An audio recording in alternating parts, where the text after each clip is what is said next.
Assalamualaikum warahmatullahi wabarakatuh. Ya,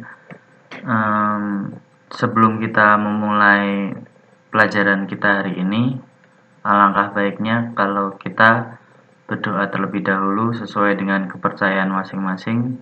Berdoa mulai.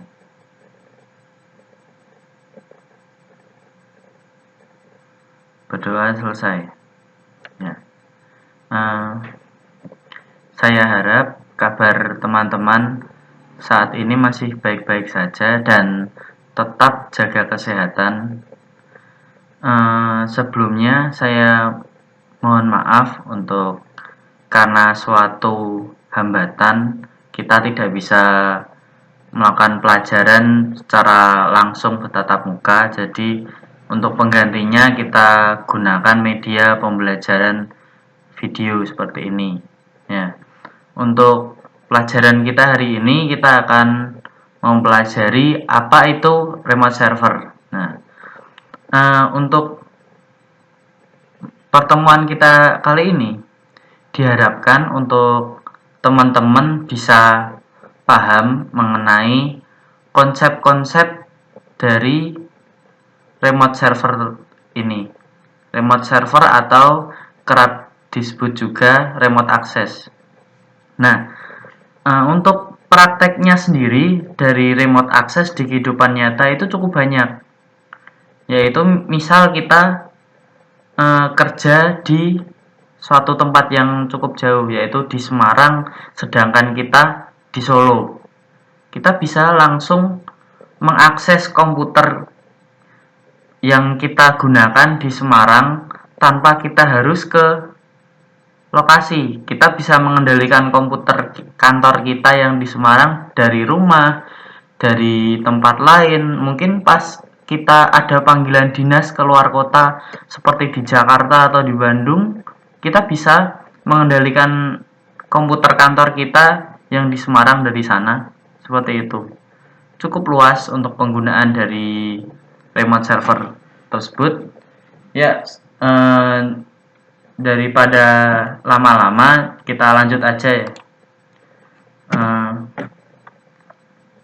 ya. Untuk pengertian sendiri, seperti yang saya jelaskan tadi, remote access adalah kemampuan untuk terhubung dengan resource pada suatu network sentral dari suatu lokasi. Ini berarti menggunakan sebuah PC dan modem di suatu tempat lewat kabel telepon terhubung ke suatu PC atau server pada network perusahaan. Ya, konsepnya adalah seperti ini. Menggunakan sebuah PC dan modem untuk mengkoneksikan diri ke internet, lalu terhubung ke suatu PC di tempat lain atau di network utama suatu perusahaan, seperti itu. Ya. Untuk definisi tersebut itu ada beberapa definisi. Ada juga definisi dari Utomo pada tahun 2010. Remote access didefinisikan sebagai remote access merupakan sistem yang digunakan dalam pengendalian suatu manajemen jaringan di mana administrator dapat dengan mudah mengontrol dan mengawasi komputer klien, berinteraksi dengan user, backup data, atau aktivitas lainnya. Ya. Sedangkan menurut Dhawan pada tahun 1998 dalam Eliminate Guess Work pada tahun 2010 itu remote access adalah kemampuan untuk terhubung dengan resource pada suatu network sentral dari suatu lokasi. Ini berarti menggunakan sebuah PC dan modem di suatu tempat lewat kabel telepon terhubung ke suatu PC atau server pada network utama suatu perusahaan. Jadi intinya sama, yaitu menghubungkan dari suatu komputer ke komputer lain yang tempatnya berjauhan, seperti itu. Nah, konsepnya untuk server untuk server remote adalah suatu server yang didedikasikan untuk menangani pengguna yang tidak pada LAN tapi membutuhkan akses jaringan jauh untuk itu. Untuk remote access server memungkinkan pengguna untuk mendapatkan akses file ke layanan cetak di LAN dari suatu lokasi terpencil. Sebagai contoh, pengguna yang memanggil ke jaringan dari rumah menggunakan modem analog atau koneksi ISDN yang mungkin kita lebih kerap dengan IndiHome seperti itu, mendial ke server akses remote. Setelah pengguna dikonfirmasi, ia dapat mengakses drive dan printer bersama seolah-olah ia secara fisik terhubung ke LAN kantor. Nah, di sini dari pengguna yang memanggil ini artinya kita dari suatu lokasi yang jauh itu kita mengakses server utama dengan menggunakan password yang nanti akan dikonfirmasi oleh server. Nah, setelah itu maka dari server kita akan seolah-olah berada di sistem server itu langsung. Jadi kita bisa melakukan semua hal seperti saat kita lakukan tepat di depan komputer server. Dari penggunaan dari remote server ini ada cukup banyak. Mengendalikan komputer lain dari lokasi yang remote, misal untuk mengakses software komputer yang di divisi atau bagian lain perusahaan oleh pengguna, technical support perusahaan di ruang kerjanya, mematikan komputer bisa, menghidupkan ulang komputer atau merestart dari jarak jauh bisa, memodifikasi registry bisa, mengawasi pengguna komputer dari jarak jauh itu juga bisa, membantu pengguna lain memecahkan masalah. Nah, ini yang sering kita gunakan sebagai teknisi biasanya adalah membantu pengguna lain. Misal ada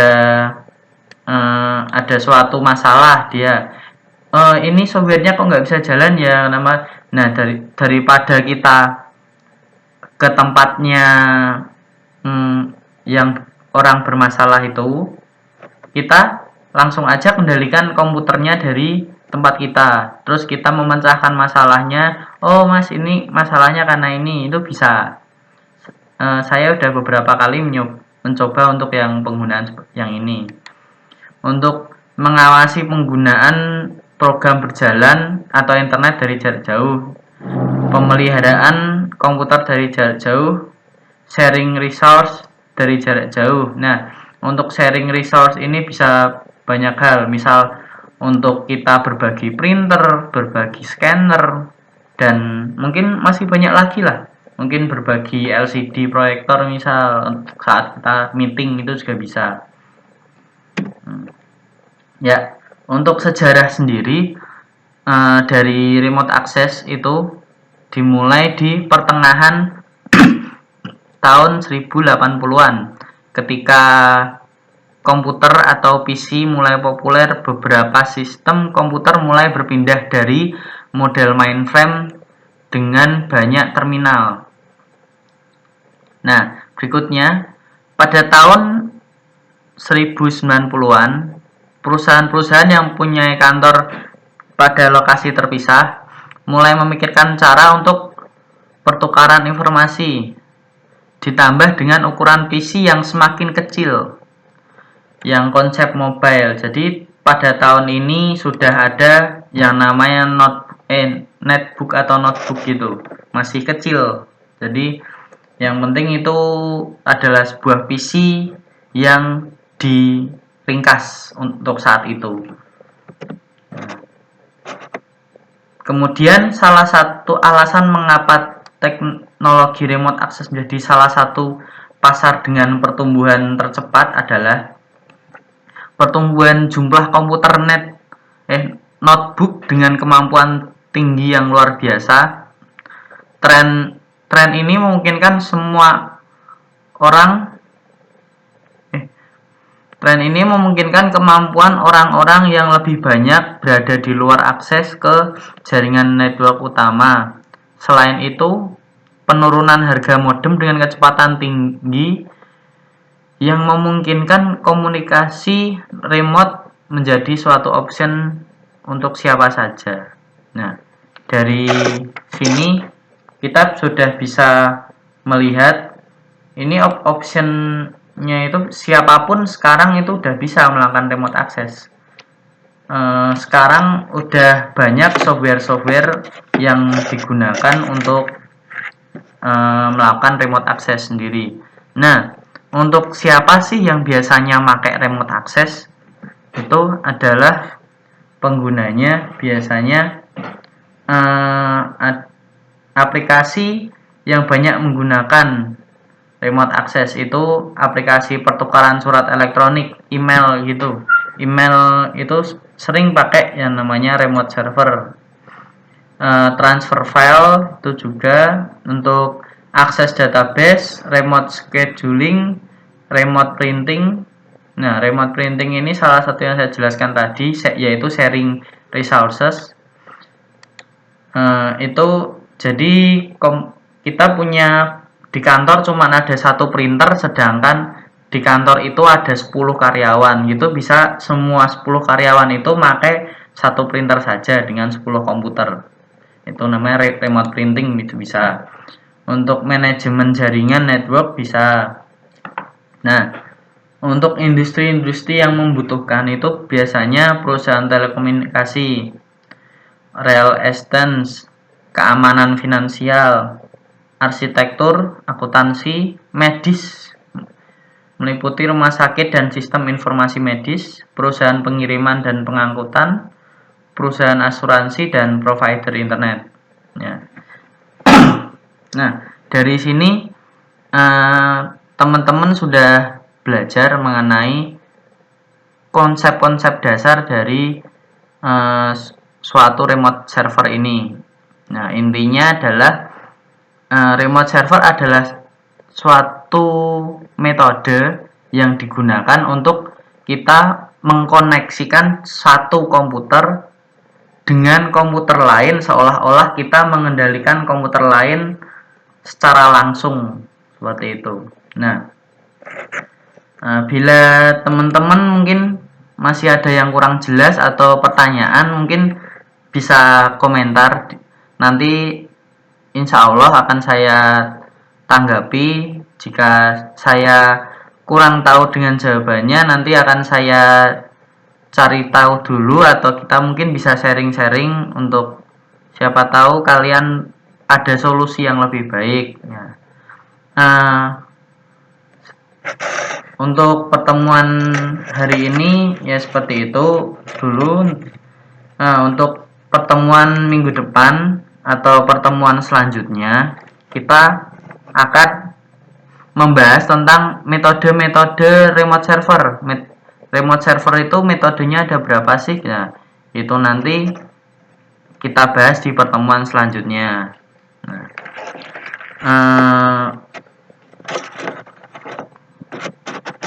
Untuk saat ini saya cukupkan dulu. Saya ucapkan terima kasih telah mengikuti video pembelajaran saya hari ini. Wassalamualaikum warahmatullahi wabarakatuh.